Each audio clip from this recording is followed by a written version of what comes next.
What's happening, guys? Welcome. We're going to talk about customer service today. Before I get started, make sure you hit the subscribe button. I appreciate that very much. So let's dive in. What I'm going to do is give you guys a bulletproof strategy and mindset that you can apply to every single email that you get about your dropshipping business. And so here we go.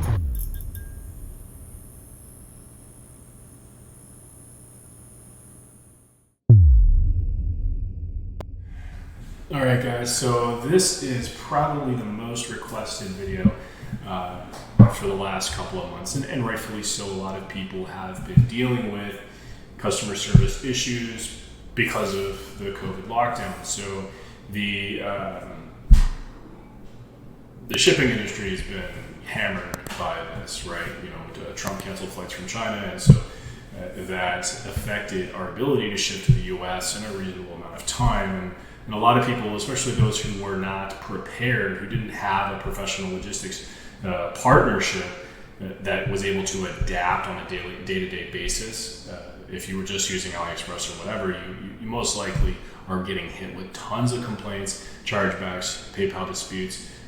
It's pretty widespread at this point, and a lot of people are asking me, how do you deal with customer service? And it's always surprising to me how people miss the simplicity of certain things. And hopefully through this video, I can simplify customer service for you.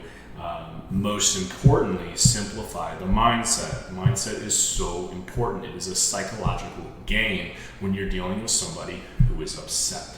Now, my experience in customer service comes from the fact that about 10 years ago, I actually worked as a customer service agent.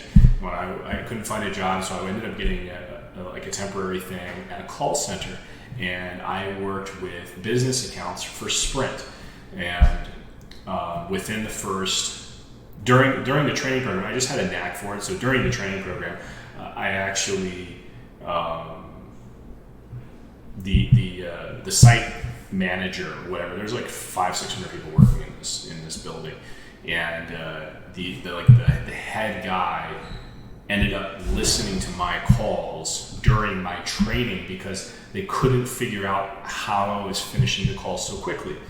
And they listened to a dozen or so of my calls during training without telling me about it. And after they listened to all my calls, they came up and told me, hey, you're doing a great job. But they were checking on me because they were worried how you can't finish a call that quickly.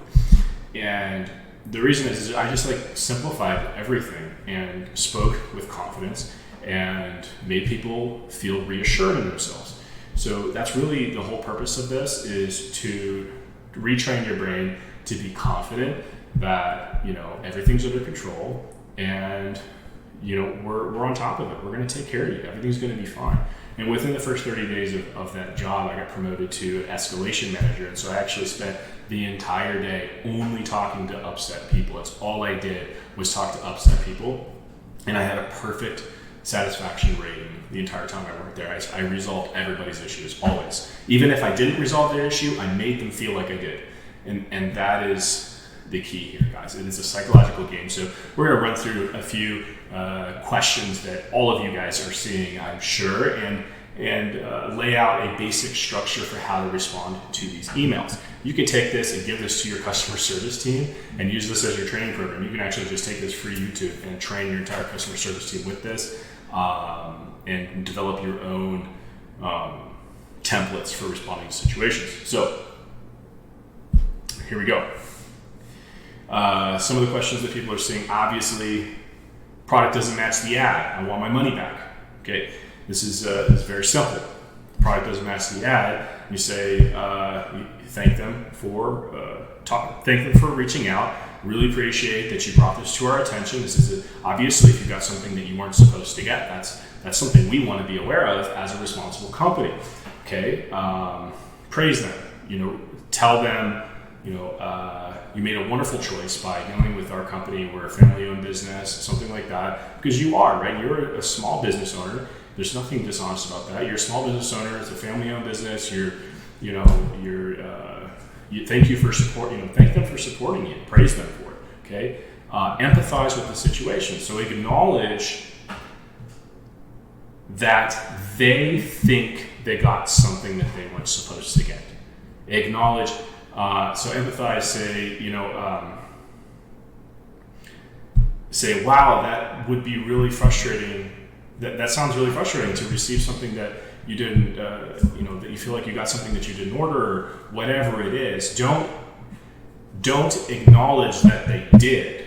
Okay, you never accept guilt. You never admit that you sent them the wrong thing, because hopefully you're not doing that. I mean, it could be something as simple as like the contrast on their monitor changed the color of the product and it's a little bit different than what they thought. Or maybe there was a defect in the product and they have a legitimate concern, but you never admit guilt in this process. The entire thing that all you're doing is guiding them through a set of policies and making them feel reassured that everything's going to get taken care of. You have to instill confidence in these people, or if you don't instill confidence in them, if you admit fault, then they're going to use that as ammunition to file a chargeback against you.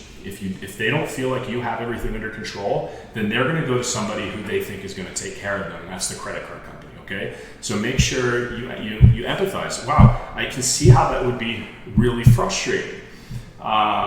There's a very simple way of resolving this. Here's our policy. This falls under this policy section, and it says if a product is defective or you simply don't like it, then you have 30 days to return it, as long as it's in new condition, right? They can't wear shoes for 3 weeks and then return it. They can't rip all the packaging apart and then return it. They have to return it in new condition, and every retailer on earth does this, right? But you go to a clothing store, if you take the tags off, you can't return it. Doesn't matter what's wrong with it. So people know this. This is an expectation that's set by society. Now, so you explain the policy. You tell them everything's under control. Don't worry, we're going to take care of you as long as you follow these steps and you stick to the policies that you agreed to when you made this purchase. Here's a link to it. Then I'm going to personally monitor this situation. I'm going to take care of you. I'm going to check as soon as you have that product shipped back to us. I want you to send me that tracking number, and I'm going to keep an eye on it and make sure that as soon as it's received, we give you that refund right away. Right? You're in control of the situation. You're on their side. The impression you want to leave is that you're on their side, but you have a set of rules because you work for a company. To them, they don't know they're talking to the owner. They think they're just talking to customer service. So you want to make them feel like you're on their side and you're working for them, but you never admit fault, and you also make them aware of the fact that you have certain guidelines that you need to follow in order to keep your job. You can't just break the rules because somebody's upset with you. You have to follow the rules, okay? So finish positive in this situation. Finishing positive would simply be like,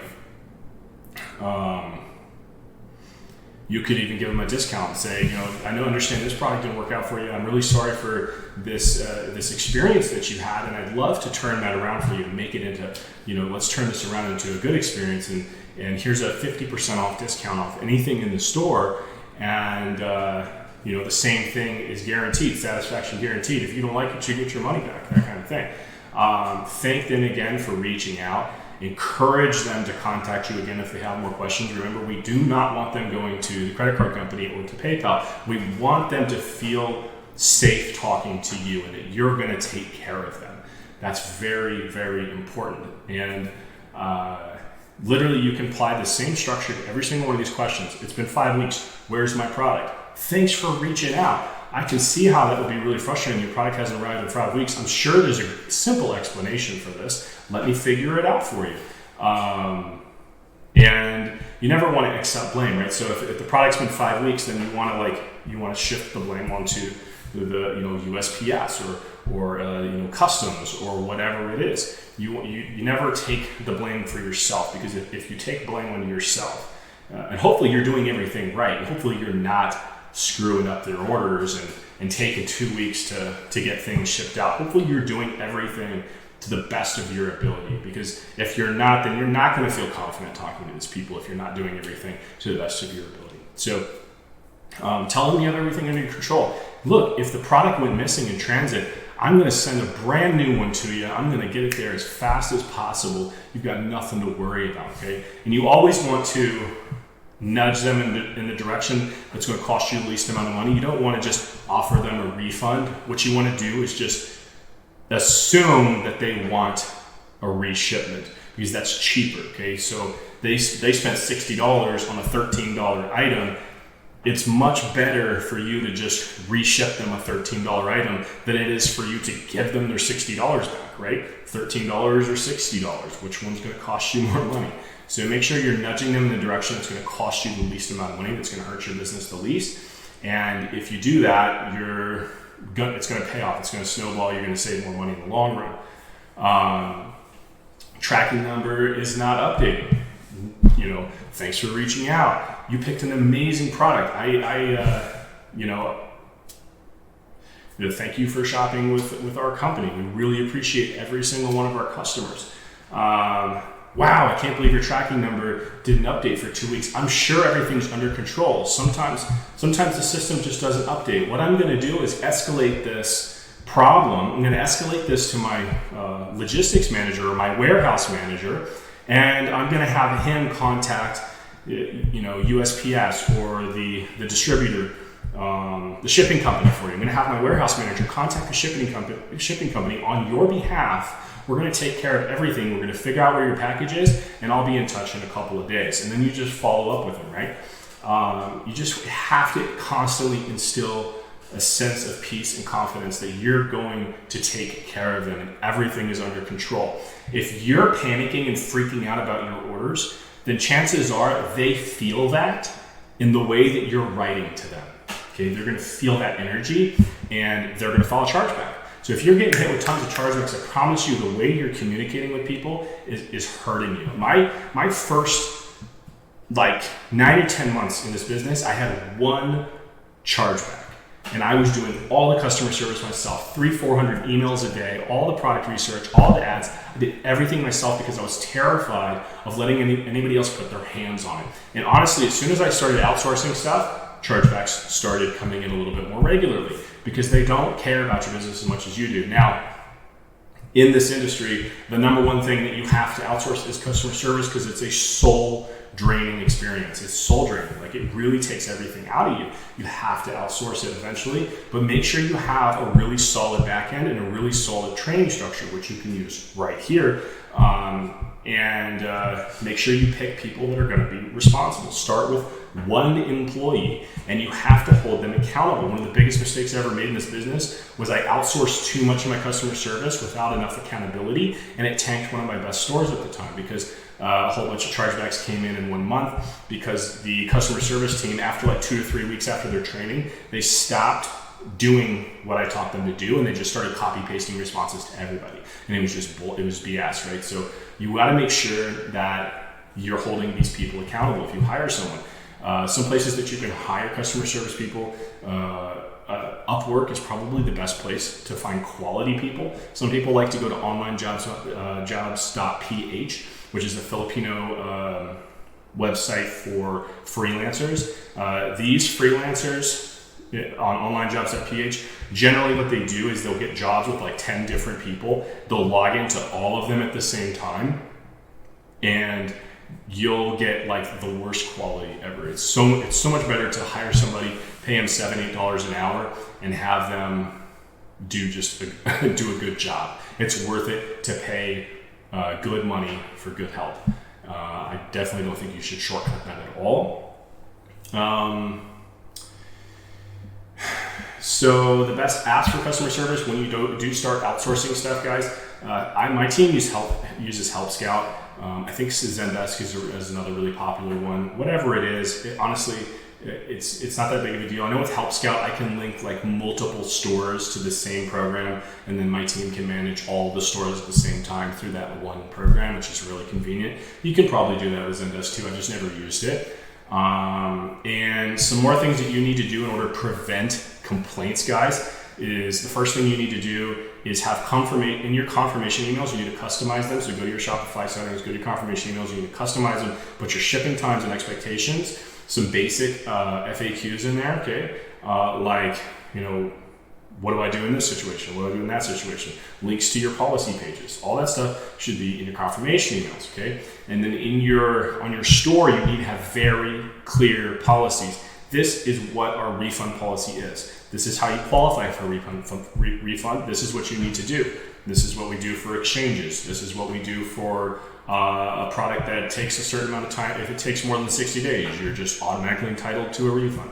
You need to have very clear policies, because that's going to be your ammunition for these interactions with customers. You have to have clear policies that you can reference, and you can say, look, here's our policy. It's clearly displayed on our website. When you checked out, you agree to these policies. I can see how it might be frustrating, but look, this is the business. I work for, this company, and we have to follow these rules. This is what we set in place. And also, clear policies are going to come in hand when you have actual chargebacks, because you need to reference them in your responses to the chargebacks. And if you do everything properly, you should be winning a lot of your chargebacks, guys. Unless they're like legit fraud, you should be winning a lot of your chargebacks. I mean, that's the gist of it, guys. You really understand. Most of this is mindset, and a lot of it is just the mindset of being confident, instilling trust, telling them that everything's going to be fine. I got this. I got you. You're going to be fine. I promise you, we're going to resolve this in a way that's satisfactory for you.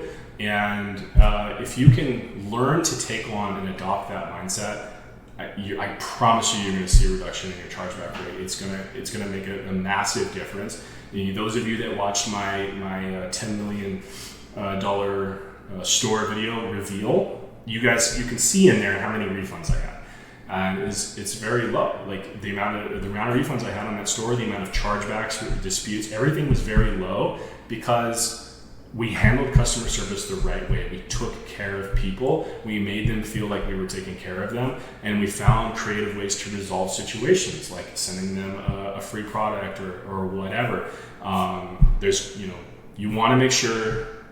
Oh, one more thing, make sure you're responding to all emails in less than 24 hours. If it's longer than 24 hours, your chargeback rate's going to go through the roof, because people feel like they can't get in touch with you, and they have a legit reason to go to the credit card company. Look, I reached out, they didn't offer me a refund. I don't know what else to do. I want my money back. So make sure you're responding in less than 24 hours, guys. That's super, super important. But I think that's it. Like this really is. You just need to understand, if you can absorb that mindset that I tried teaching you right now, and you can literally apply that to every single situation. That's it. This one's funny. I didn't jump on the lawyer one. Anybody that threatens to talk to a lawyer is crazy, because it's going to cost them like $10,000 to talk to an attorney and to actually take you to court. Like, it doesn't make sense to do that for a $20, $30, $40, $50 product. They're just trying to pull leverage on you, but what they don't understand is as long as you set up your policies right, they entered into a legally binding agreement to abide by your policies when they made a transaction on your store. And you're supposed to hold that, you're supposed to hold to those policies. Very rarely are you going to encounter a customer who simply will not cooperate. If you push back, right? You push back 2 or 3 times. If they keep coming at you angry, I want my money back, I want my money back. Look, I'm doing everything I can for you. You just don't qualify for a refund. If they keep pushing, as long as you can keep them engaged in a conversation with you, you should be able to come out on top of that and not have to give them a refund, unless they qualify for one and actually ship the product back. But these, maybe 1 out of 100 of your complaints might actually file a chargeback. And no matter what you do, and you have to learn how to read people too. If they're just like blatantly rude and they won't engage in a conversation with you, then you probably are better off just giving them a refund and telling them to go away.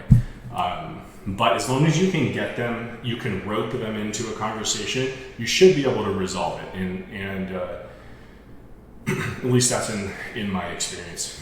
So that's it, guys. Make sure you're holding your customer service teams accountable. Check their emails every 2 or 3 days. Read 10 of them. Make sure they're following the guidelines. Otherwise, it's going to bite you in the butt. So that's it. Hopefully this was helpful, and I will see you guys in the next video. And please subscribe, like the video. All right? I need to know everything. Who and the what and the where. I need everything. Trust me, I hear what you're saying, but I like it's new what you're telling me. I'm curious, George.